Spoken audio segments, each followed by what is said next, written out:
Hello, Akron, Canton. I'm Power of 5 meteorologist J.D. Rudd. Thanks for checking out the Ohio.com forecast on this Friday. A mix of clouds and sun for us today. Could see a few spotty thunderstorms this afternoon.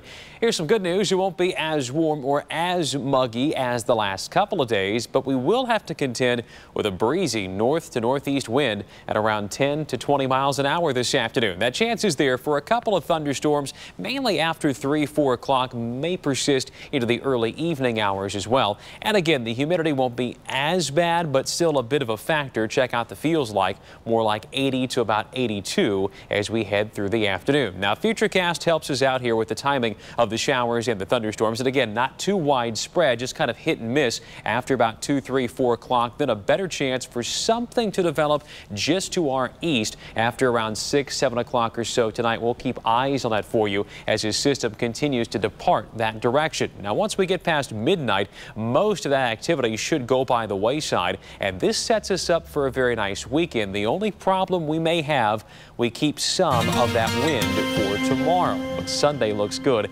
Less in the way of wind, plenty of sunshine, high temperatures near average around 82. It will warm up as we head toward the middle part of the week, looking to stay dry as well. Then a chance for rain and thunder on Thursday.